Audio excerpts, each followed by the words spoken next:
नमस्कार दोस्तों, आज हम एक विशेष रणनीति की ओर जा रहे हैं। हम इस रणनीति में देखेंगे कि आखिरकार एक प्रतियोगी कैसे फेल हो जाता है और एक प्रतियोगी कैसे पास होता है। क्या वाकई में मेहनत करने वाले पास होते हैं या बहुत कम मेहनत वाले भी पास हो जाते हैं? आखिरकार इस प्रतियोगी परीक्षा का लेवल क्या है? आज जानेंगे कि क्या तुक्के लगाने वाले सक्सेस होते हैं या फिर मेहनत करने वाले कैसे असफल हो जाते हैं। आज की इस वीडियो को ध्यानपूर्वक सुनेंगे और अंत तक पूरा देखेंगे, क्योंकि ये वीडियो आपके जीवन की पूरी दिशा और दशा को बदल देगा। और बहुत सारे लोग हैं, अक्सर देखने को मिलते हैं कि बहुत तैयारी करते हैं और तैयारी के बावजूद फेल हो जाते हैं। वो ओवर एज हो जाते हैं, कई किताबें पढ़ डाली और बहुत सारा मीटर पढ़ लिया है, पर पेपर दे के आ रहे हैं, फेल हो गए। और उन्हीं में से एक सामान्य व्यक्ति है जो थोड़ी बहुत तैयारी करता है और वो भी सक्सेस हो जाता है।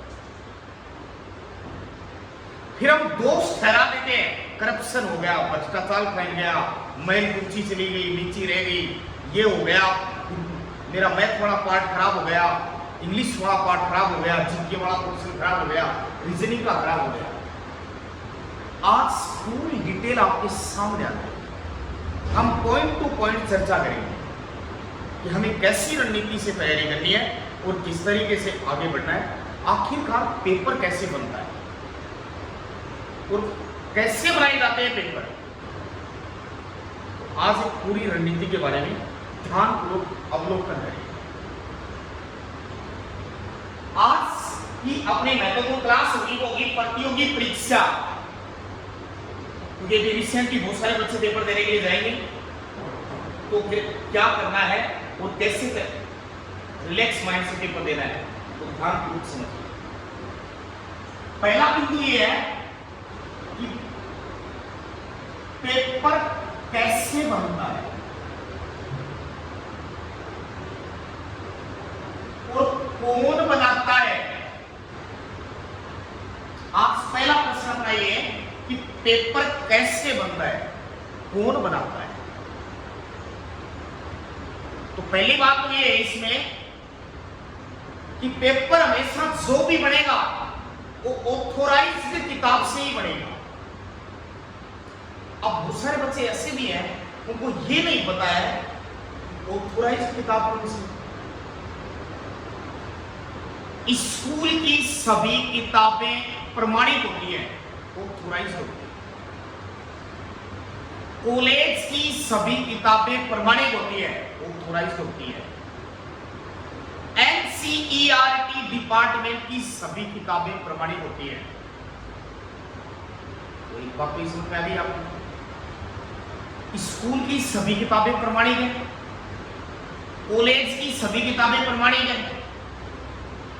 और वो लेखक जो प्रमाणित लेखक है जिनको भारत सरकार ने पूरी मान्यता दे रखी है कि आपके द्वारा लिखी गई बात को सर्व प्रमाणित सत्य कोर्ट साबित करेगा, उन लेखकों की किताब। अब सवाल ये है यहां पर कि उन किताबों से पेपर कैसे बनता है।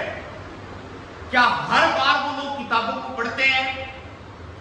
क्या वो प्रश्न बना के रखते हैं? क्या हर बार नए ही प्रश्न बनाते हैं? पेपर कैसे बनता है, हमें सबसे पहले उसकी तहकीकत जड़ तक पहुंचना है, और इस जड़ को पहुंचने के बाद हम ये फैसला लेंगे कि वाकई में पेपर कैसे बनता है और हमें तैयारी कैसे करनी है। तो पहली बात इसमें यह है कि सबसे पहले प्रमाणित पुस्तक होनी चाहिए।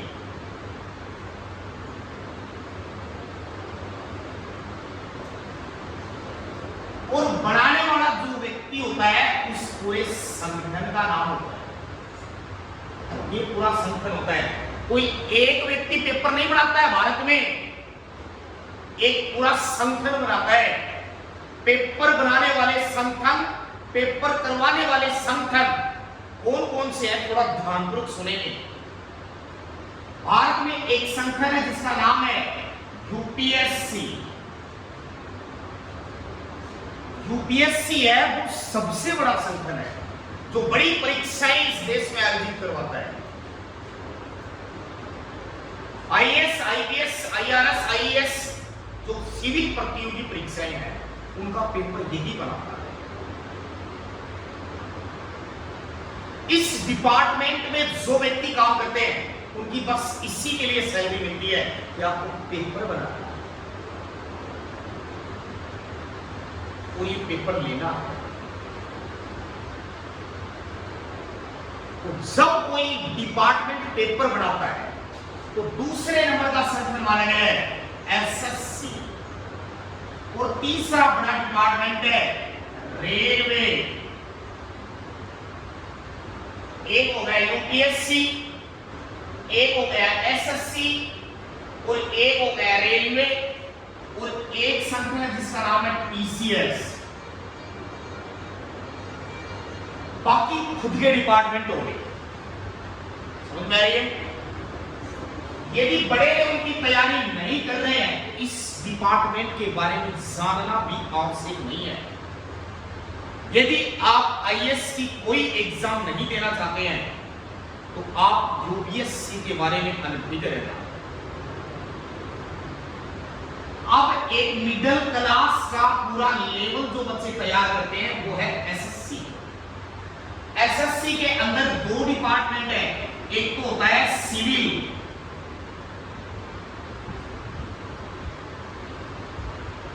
और एक होती है डिफेंस जोन। इसमें दो कैटेगरी के पेपर बनते हैं, एक तो सिविल एग्जाम के पेपर और एक डिफेंस जोन के पेपर। जो सिविल पेपर होते हैं उनका लेवल हाई होता है, तो थोड़ी डिटेल से उठाए जाते हैं। और जो डिफेंस जोन होता है वो लेवल हल्का होता है, तो ठीक ठाक लेवल होता है जो सभी बच्चे करते हैं। एक डिपार्टमेंट रेलवे है जो लगभग एक ही लेवल का पेपर बनाता है। यदि ग्रुप डी की बात की जाए तो थोड़ा हल्का लेवल आ जाता है, बाकी सभी एक ही लेवल का है। टीसीएस संगठन जो है वो डिफेंस लेवल की परीक्षाएं ही करवाता है अधिकांशतः। क्या इन लोगों के पास किताबें रहती हैं? क्या ये रात दिन किताबें पढ़ते हैं या कार्य क्या करते होंगे? ये सब लोग पूरे दिन पढ़कर ट्यूशन बना देते हैं।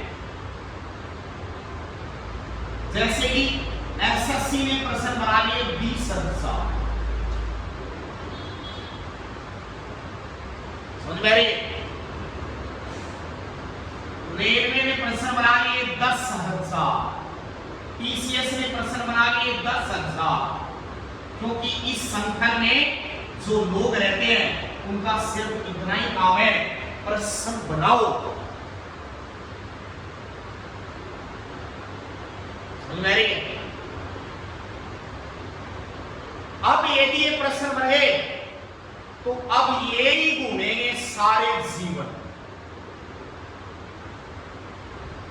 समझ में आ रही है? अब आप ये सोच रहे हैं कि सर ये प्रश्न ही मिल जाए तो अपने काम हो जाए। 10,000 प्रश्न मिल जाए, रट गया ना, एक साल में रट गया। समझ में आ रही है?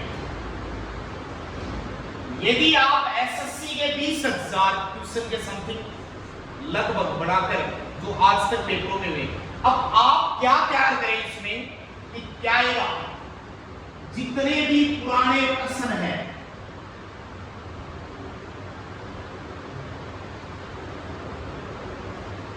जितने भी पुराने क्वेश्चन हैं, चाहे वो आर्मी में आए हो, चाहे वो नेवी में आए हो, चाहे एयरफोर्स में आए हो, चाहे रेलवे में आए हो, या एसएससी ने पूछे हो, या किसी स्टेट की गवर्नमेंट ने पूछे हो, वो सारे प्रश्न याद रखो।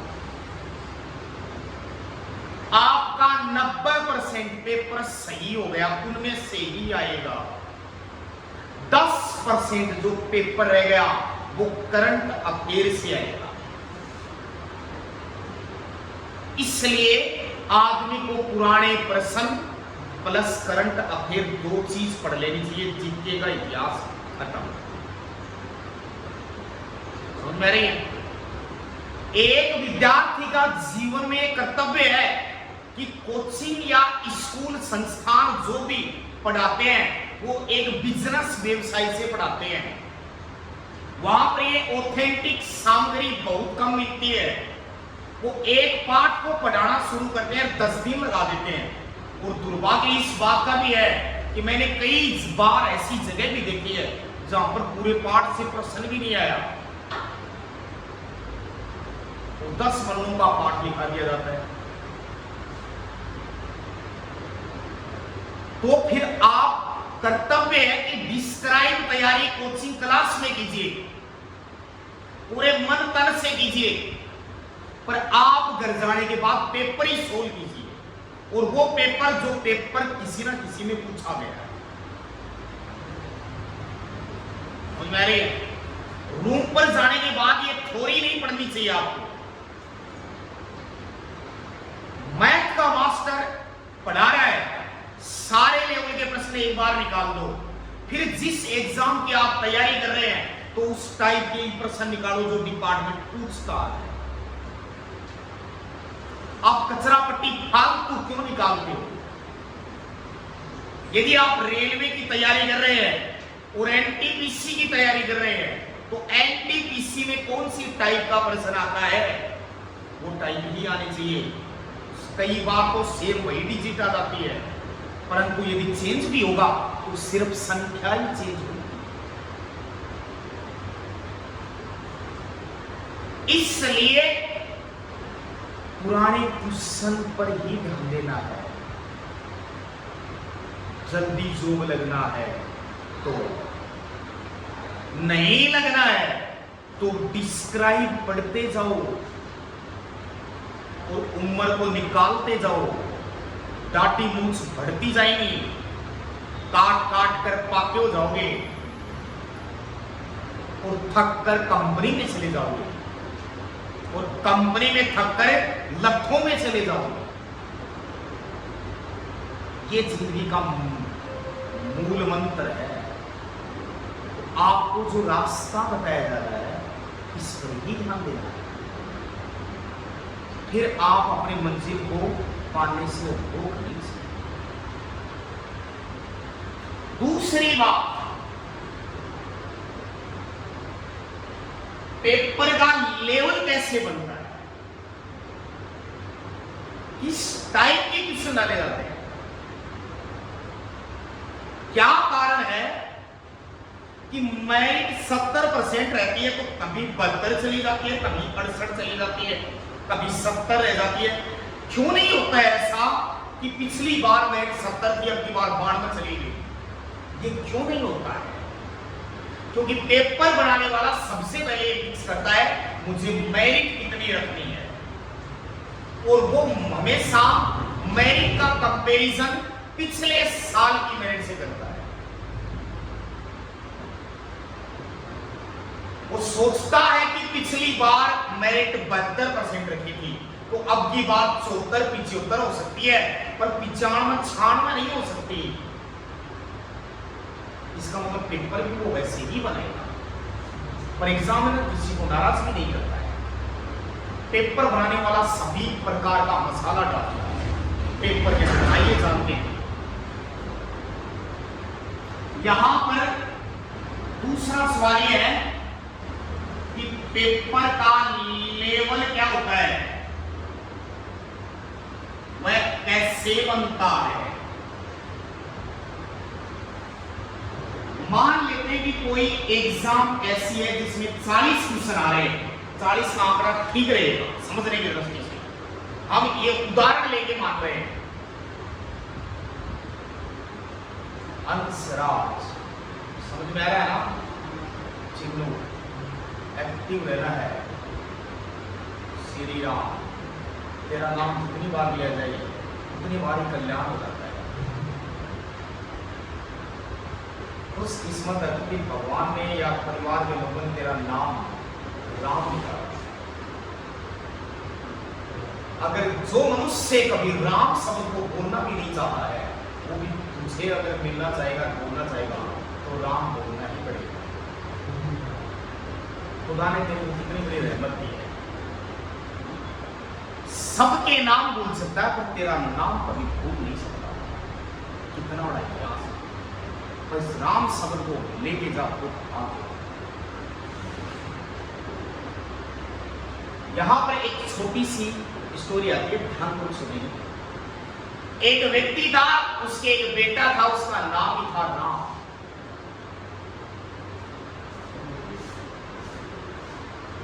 यानी एक व्यक्ति है और उसका एक बेटा है जिसका नाम था राम। और वो व्यक्ति अंतिम समय में मर रहा था।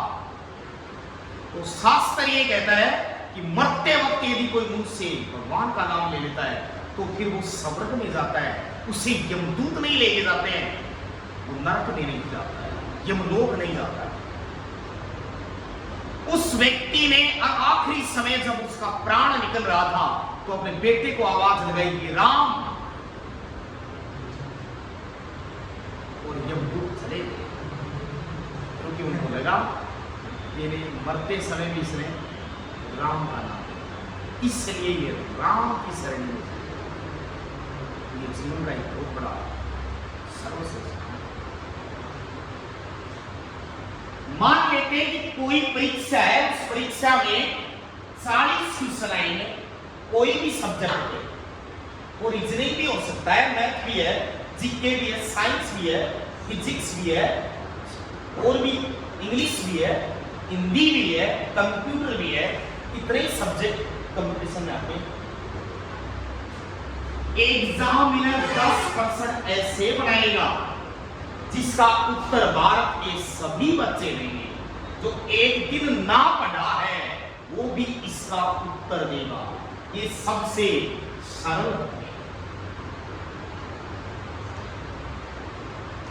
एग्जामिनर 10 क्वेश्चन अगले जो बनाएगा ये वही बनाएगा जिसने थोड़ी बहुत पढ़ाई की है, जो कभी कोचिंगों में गया है या थोड़ी बहुत किताबें पढ़ी, आदि पढ़ दी, तो 10 क्वेश्चन का वही जवाब देगा। इसको बोलेंगे हम मध्यम। ये मध्यम लेवल हो गया और ये हो गया सरल लेवल। एग्जामिनर 10 क्वेश्चन वो बनाता है जो मेहनत वाले बच्चे की,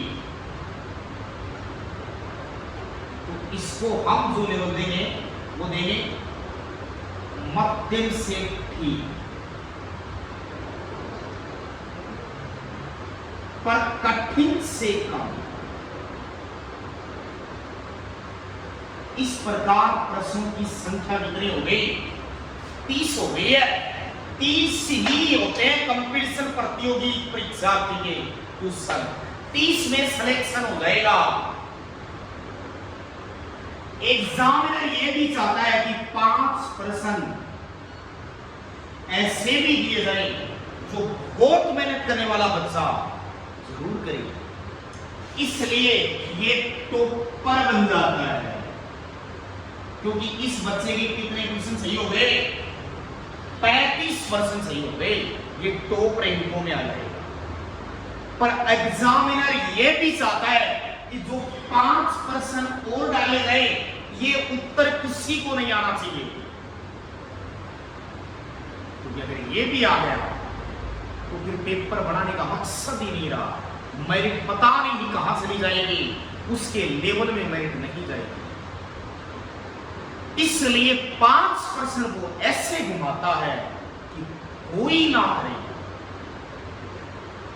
वहां से उठाता है। कंपटीशन हमेशा 30 क्वेश्चन पर टिका है। कंपटीशन हमेशा 75 पर ही टिका है। 30 प्रश्न बराबर 75% हो गए। मेरे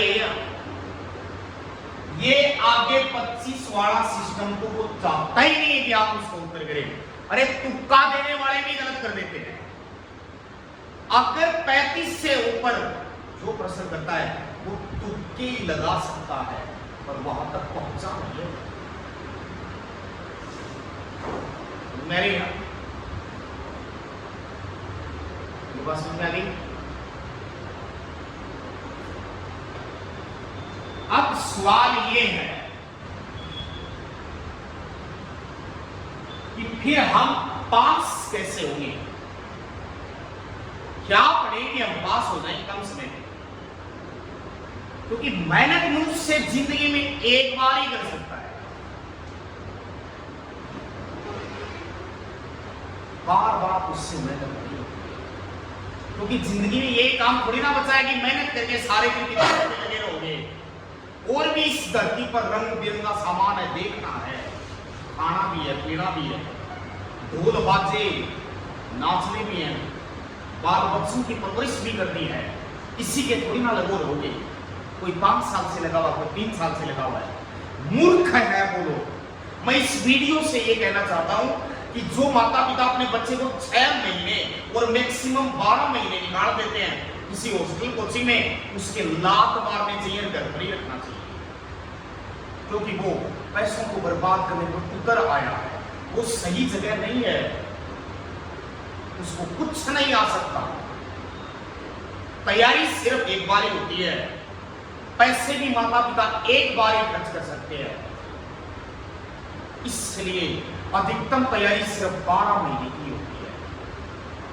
सही गाइडेंस, सही रास्ता यदि है तो 12 महीने के बाद बच्चे को जिंदगी में कभी ये देखने को नहीं मिलता कि मैं फेल हो गया था। वो ये सोचेगा मैं फेल तो कभी हो ही नहीं सकता। अब मान लेते हैं हम कि पेपर में कैसे टॉपर बन जाते हैं और क्या कैसे करें। तो मैं सबसे पहले उन लोगों को समझाना चाहता हूं जो ऑनलाइन ऐप से पढ़ते हैं। मेरा मकसद ये नहीं है कि ऑनलाइन ऐप का मैं कोई ऑब्जेक्शन कर रहा हूं। मैं ऑनलाइन ऐप के बारे में सारा सिस्टम समझा रहा हूं। इसका मतलब यह भी नहीं कि हमारी कोचिंग का कोई ऐप नहीं है। मैं एक सामान्य नागरिक हूं, 12 साल से अध्यापक की पोस्ट पर काम कर रहा हूं। मैंने लगभग 56,000 स्टूडेंट पढ़ाए हैं और मैंने हर डिपार्टमेंट में क्लासें ली हैं और हर प्रकार के लेवल को देखा है और एनालिसिस किया है। उस एनालिसिस के बाद मैंने ये डिसीजन लिया है। क्योंकि बिजनेस के लिए हम दुनिया के किसी बाल बच्चों के जीवन को खराब नहीं कर सकते। ऑनलाइन ऐप से सिलेक्शन नहीं होता है, तैयारी होती है। अब आप सोचेंगे सर ऐसे कैसे करें? आज तो भारत के बच्चे को ऑनलाइन को झुके हुए हैं, लाइब्रेरियों में भरे पड़े हैं, 5,000 रुपए में कोर्स खरीद के लाइब्रेरी में लिख लेते हैं। मैं पुनः दोहरा रहा हूं, ऑनलाइन ऐप से सिलेक्शन नहीं हो पाता है, ऑनलाइन ऐप से तैयारी हो पाती है। क्योंकि जो ऐप आप खरीदोगे वो ऐप भारत के 10 लाख बच्चों ने खरीद रखा है। 10 लाख में से 5 लाख बच्चे मान लो पढ़ लेते हैं उस पूरे ऐप को। मैं ये कहता हूं 1 लाख पूरे पढ़ लेते हैं। तो जिस ऐप से प्रश्न आया है वो तो 1 लाख बच्चों का सही होगा, अकेले आपका थोड़ी ना हो सकता है। और वैकेंसी 1 लाख नहीं होती है, वैकेंसी 10,000 होती है। तो ऐप से पढ़ने वाले बच्चों का नंबर कैसे है? अब उसे अक्सना पड़ना होगा, क्योंकि जो ऐप में पढ़ाया गया है वो तो 1 लाख बच्चों के तैयार है। और जो प्रश्न आप सही करोगे वो प्रश्न तो 1 लाख बच्चे करेंगे।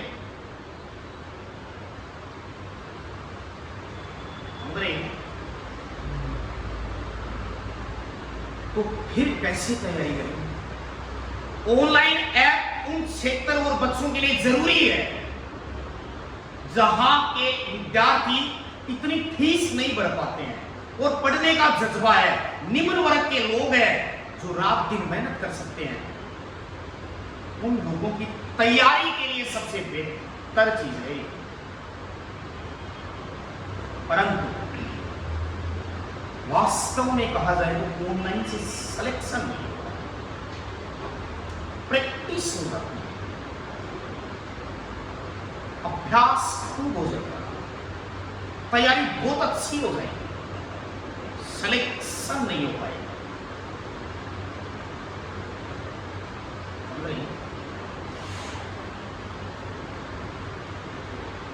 दूसरा कि लाइब्रेरी में जाते हैं बहुत सारे बच्चे,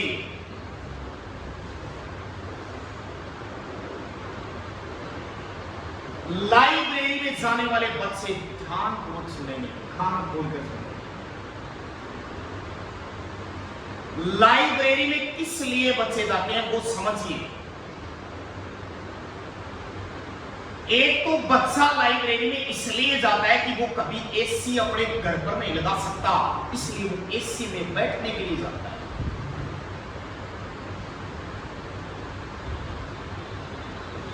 दूसरा, लाइब्रेरी में बच्चा इसलिए भी जाता है कि वहां उसे वाईफाई फुल मिलता है, इसलिए वो दुनिया की रंग बिरंगी चीजें उस मोबाइल में आराम से देख लेता है, कोई फिल्म देख लेता है, कोई गाने डाउनलोड कर लेता है। और अधिकांश सर्वे में पाया गया है कि 80% बच्चे खूब सारी फिल्में देखते हैं और 5-4 डाउनलोड कर ले डेली और घर आके रात में भी वह फिल्म ही देखते। तीसरा मकसद ये भी है लाइब्रेरी का कि बहुत सारे बच्चे वहां चले जाते हैं, माता पिता से दूर हो जाते हैं, आराम से फेसबुक पर चैटिंग करेगा, व्हाट्सएप पर लोगों चैटिंग करेगा, कोई डिस्टर्ब नहीं करेगा, क्योंकि बात करना कोई जाए नहीं सकता। तीसरा नुकसान। चौथा नुकसान यह है कि वो आदमी लाइब्रेरी में जा रहा है, उसे कुछ नहीं आ रहा है और वो लाइब्रेरी में पढ़ रहा है, तो किताब खरीद ले जाए, वो की रीडिंग मार दो, ये पढ़ने वाले बच्चे की बात। जिस बच्चे ने आज तक पूरी फेस टू फेस प्रत्यक्ष आंखों के सामने बैठकर टीचर से पूरा सिलेबस पढ़ाई नहीं है, उसके जीवन में लाइब्रेरी काम नहीं आ सकती। एक बार सिलेबस आपको फेस टू फेस अध्यापकों से पढ़ना ही होगा, फिर चाहिए लाइब्रेरी। अब धमकी में आवे ही नहीं और आपकी धमकी नहीं आवे, जरा वो उल्टा ही काम करोगे तो मैडम नंबर पे बांट जाओ, लागे ना वो टेस्ट व्हाट्सएप पर लागे, क्यों नहीं कोई डिस्टर्ब नहीं करेगा, घर का अपना देख लेना दी, कोई डिस्टर्ब नहीं करेगा और दुनिया में पागल बना रहा है। फीस कम है 800 रुपया और उसी वर्दी काम में फीस जरूरी है, फीस बहुत कम है, कोई नहीं। लाइब्रेरी में पढ़ने वाले स्टूडेंट ध्यान देंगे, जब तक आपने कोचिंग पूरी नहीं की है, सिलेबस पूरा नहीं पढ़ा है, मैथ का, रीजनिंग का, साइंस का, जीके का, तो लाइब्रेरी में जाके आप कभी पास नहीं हो सकते। क्या पढ़ लोगे आप? इस दुनिया की भीड़ में सिलेक्शन लेना आसान नहीं है, आपको पता ही नहीं है पढ़ना क्या सीखना, किताब कौन सी खरीदनी चाहिए, इस किताब को पढ़ा कैसे पढ़ना है। अरे आप किताब लेके आते हैं, जिस लेखक से आप पढ़े ही नहीं है, उसकी लिखी हुई किताब कैसी याद है? मैं दावे के साथ कहता हूं, जो बच्चे मेरे से जीके पढ़ते हैं, अगर वो मेरे से पढ़ा हुआ नहीं है तो मेरे नोट्स उसके याद नहीं है, रटने के लिए बोल दिया जाए, वो रटे में से सिलेक्शन नहीं होता है। कंसेप्ट को समझना होगा। एग्जाम में कितना अच्छा काम कर रहा है, वो प्रश्न भी बना के दे रहा है, उत्तर भी वही बना के दे रहा है, फिर भी फेल है।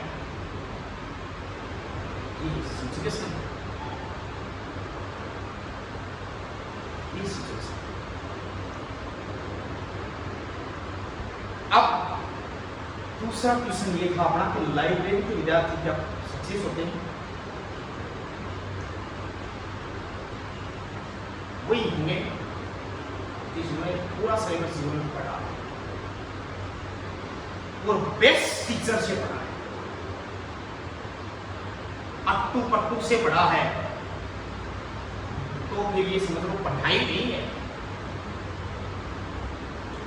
अगर सही टीचर से पढ़ा है तो वर्तमान प्रतियोगी परीक्षाओं को मद्देनजर रखते हुए प्रश्न सोल्व करवा रहा है और उसका लेवल समझा रहा है, तो वो सक्सेस है यार। वरना अब उन लोगों की बात कि जो इतना सिस्टम होकर दुनिया के कमजोर बच्चे कैसे पास होंगे थे, और पढ़ने वाले कैसे पास होंगे, सवाल यही तो है। तो पढ़ने वाले बच्चे कैसे पास होंगे, ध्यानपूर्वक सुनिए। पहले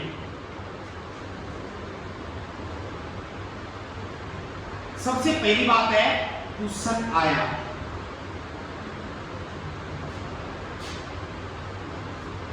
अब यहां पर ये ध्यान देना है, कोई भी प्रश्न होता है उसको मैं थोड़ा डिवाइड कर देता हूं। मान लो 40 प्रश्न ऐसे हैं प्रश्न में, जो पेपर दे गया है उसमें 40 ही प्रश्न है। पढ़ने वाले विद्यार्थी को 20 प्रश्न आ रहे हैं और उसको पता है 20 से सिलेक्शन नहीं होगा, मेरे 20 से क्या नहीं होगा, सिलेक्शन नहीं होगा। अब सवाल ये है कि 10 क्वेश्चन और करेगा तब पिएगा नजदीक जाकर सिलेक्शन की। 10 प्रश्न के आपको मान लो कोई भी क्वेश्चन दिया आपको, जैसे क्वेश्चन नंबर 1 प्रश्न दे दिया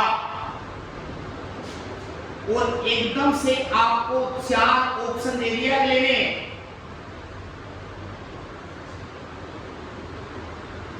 प्रश्न पढ़ते डायरेक्ट उत्तर आ रहा है, इसका मतलब वो प्रश्न आपको कितना परसेंट आ रहा है, 100% आ रहा है। इसलिए अपना वो गलत हो ही नहीं सकता। आंसर आप समझ में आ रही है। 10 प्रश्न आपने ऐसे कर दिए जिनमें 2 ऑप्शन होने जाते।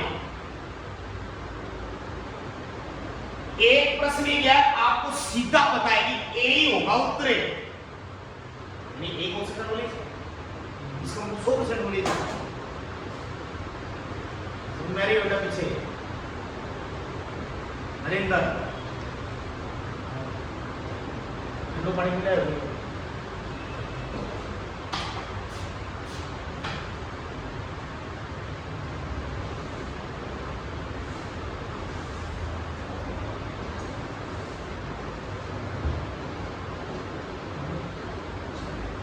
यदि आपको सिर्फ एक ऑप्शन का कंफर्म पता है तो आपको प्रश्न 100% आ रहा है। 10 प्रश्न आपने ऐसे किए जिनमें 2 ऑप्शन का पता था, इसका मतलब वो आपको कितना परसेंट आ रहा है, 50% आ रहा है। 10 प्रश्न आपने वो कर दिए जो 50% वाले हैं, तो 10 में कितने सही होने की संभावना आपकी, 50%। 50 का कितना है, 5% सही होगा, 5 सही होने की संभावना है। इसका मतलब अपने को 2 ऑप्शन का क्या है वो प्रश्न ही करना चाहिए, उससे कोई नुकसान नहीं है।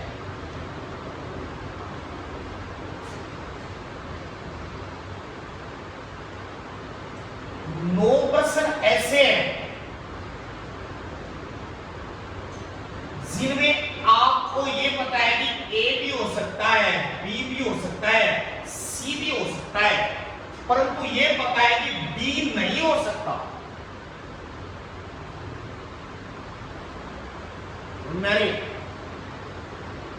9 प्रश्न ऐसे हैं पेपर में जिसमें आपको ये पता है कि ए भी उत्तर हो सकता है, बी भी हो सकता है, सी भी हो सकता है, पर ये कंफर्म है कि डी नहीं है।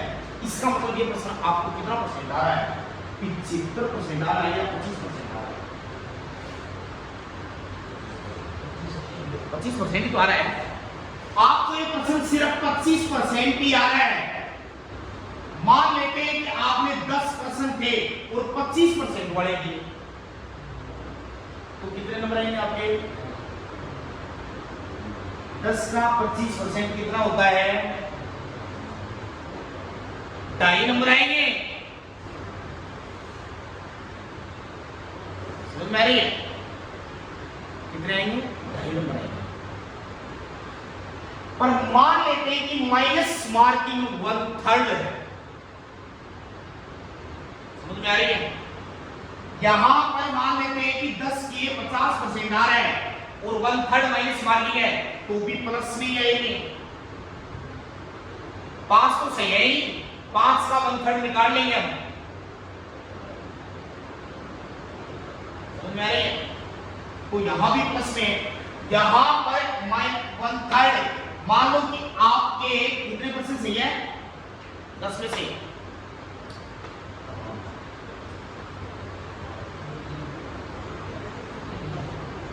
अप्रोक्सीमेट मानेंगे कि 7% गलत हो गए।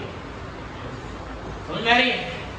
और 7% गलत हो गए और 1/3 कितना होता है इनका? एक प्रश्न 1 अंक का है, मान लिया आपने। समझ में आ रही है? एक प्रश्न कितने अंक का है? 1 अंक का है। यहां पर आंकड़ा 12 का लेते हैं, 12 प्रश्न, और अपने को 25% ही आते हैं, तो 12 का 25% कितना होता है? 3 होता है। समझ में आ रही है? 9 प्रश्न आपके क्या हो गए? गलत हो गए। इनका 1/3 कितना होता है? 3 होता है ना। इसका मतलब बराबर हो गए। 25% वाला प्रश्न भी करना चाहिए, इससे नुकसान तो वही नहीं है। समझ में आ रही है? 25% वाला भी करना चाहिए, 50% वाला भी करना चाहिए, 75% वाला भी करना चाहिए, 100% वाला भी करना चाहिए।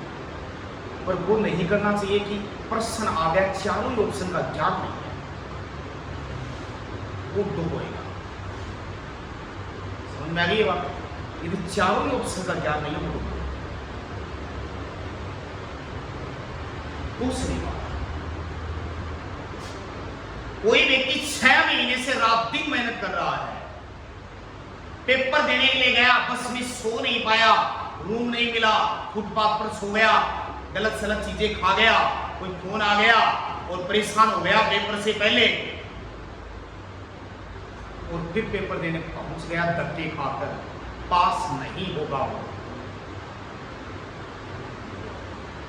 अगर आपकी तैयारी अच्छी है, ठीक है, एक दिन पहले जाना है, अच्छा खाना खाना है, आराम से सोना है, भरपूर सोना है, बहुत ज्यादा सोना है, ताकि पुरानी चीजें याददाश्त में आ सके, रिलैक्स दिमाग से जाना है।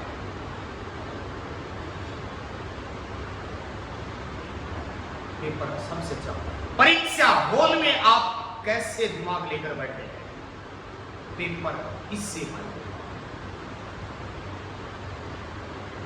रात की नींद आ रही, लाग रहा हो, लटका रहे, 750 बटा 390 उनकट्टे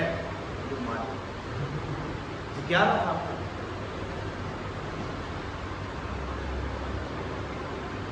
भारत की सबसे ऊंची मीनार, 4 मीनार, कुतुब मीनार काल कर दी, 4 मीनार कर दी, वहां भागियो। अरे यार कुतुब मीनार हो तो होश में है ही कब? मेरे परीक्षा हॉल में आप कितने स्वस्थ बैठे हैं, ये मेंटेलिटी आपकी काम है। कई धारणाएं हमें, कोई भाई लोग भाई के साथ चल रहा है, तेरो पेपर मेरो पेपर है, मजा करा ना, क्यों आठ लेकिन जा मजा, पर जीवन में कभी पास हो उसको, क्योंकि मैं पहले दिन में दिमाग मर्द लग रहा है कि साथ जाऊँ आया जाऊँ मैं आ जाऊँ, फूल मिल जाए रानी का जुड़े केपे अगू टेलीविजन चलाना बढ़िया खाऊंगा, सुबह 11 बजे पेपर का फोन रखाना, ये कराना वो कराना, तो कोई दिन मिलेगी ना वो बड़े 200 दिन पड़ेगा। ठीक है, कुपात्र संतान है, कोई बड़ी बात नहीं है। ये दिल अपना खुद का कह रहा है, हम बता भी नहीं सकते किसी को। माता पिता को नहीं बता दे, पड़ोसी को बता जाऊंगा आप भाई लड़ गए मत पिछा जाऊंगा और पापा को बताओ पिछा देती है कि पापा 2 जा रहे थे मैंने क्योंकि मैं कोई के साथ जा रहे हो मैंने ऐ मिलेंगे हमारी देखो बता मैंने इससे ये जाए होता है कि हमको पात्र संतान है, पर कोई दिन थोड़ा मिला वो थोड़ा दिन पड़ा रहे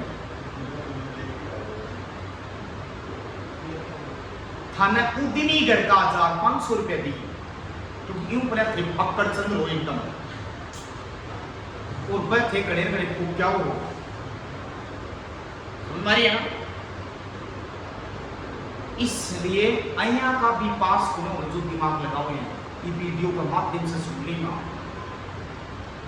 यदि बच्चे की तैयारी अच्छी है, बच्ची की तैयारी अच्छी है, माता पिता सारे घर को उजाड़ कर उसके साथ जाए। और जो माता पिता अपने बच्चों के साथ पेपर देने के लिए नहीं जाते हैं, मैं ये मानता हूं कि वो बच्चे सक्सेस नहीं हो सकते। 1 या 2% को छोड़ दिया जाए। फोन दिखा, लाइव दिखा, ये दिखा, वो दिखा, आदमी एक साइड में खड़े होकर टीवी भी दिखाते बड़े हमारी है ना। बैठो कि कहीं करना वो नीचा यहाँ देख लो पूरे बैठे हो 3 बार इसलिए दिमाग रखिए, दिमाग को समझना चाहिए। जिंदगी ऐसी आगे नहीं बढ़ेगी, जिंदगी आगे उठाने वाला समझदार होना चाहिए। फिर जिंदगी में क्या की कमी है, पैसा कड़े लाग गई है। हमने भगवान की दया से अच्छी कमाई की है, वो कमाई आज तक मेहनत भी अच्छी की है। हर चीज की कमियां भी सारी है और मैं हर वो चीज इस वीडियो पर डालूंगा जो बच्चे छुपा रहे।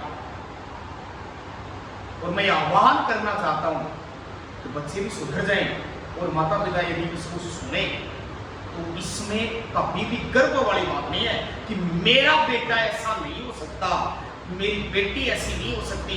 यही सोचना है कि मेरा बेटा भी गंदा है और मेरी बेटी भी गंदी है, मुझे बचाना है, मैं कैसे बचाऊं? तो उसकी जिंदगी में कुछ नहीं हो सकता। और यदि ये सोच लिया कि नहीं मेरे बच्चे से तो डूब जाएगा। जब तक पढ़ाना है तो पढ़ाओ ही।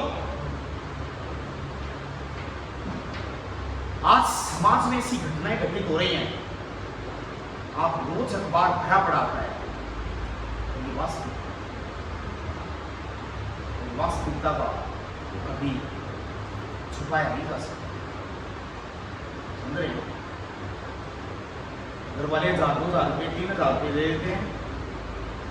अरे आप ये आगे कहते हैं कि पड़ेगा 1,000 रुपया रास्ता में गिरेगा, क्या करेंगे घर वाले? नहीं, घर वाले क्या करेंगे? कुछ नहीं कर सकते ना। आपका वो नहीं खेल था और आप उस व्यक्ति को फिर फोन करके ये कहते हैं कि मैं घर का पालन बना दिया, नहीं बोल रहा ये बोलने ना बता कुछ नहीं बोल सकते। अगर एक बार ये तो सोचते कि अगर उनको इस सब चीज का पता होता फिर उसके दिल पर बीतती क्या, वो दुख अपने ऊपर लेकर देखता कोई आता। अक्सर हमने हमारी लाइफ में बहुत सारा अनुभव देखा है, तो हम नहीं चाहते कि इतनी भर्तियां आ रही हैं अब नहीं लगोगे तो 5 साल नहीं लगोगे। इस मौके को छोड़ना। आज के लिए इतना ही, धन्यवाद।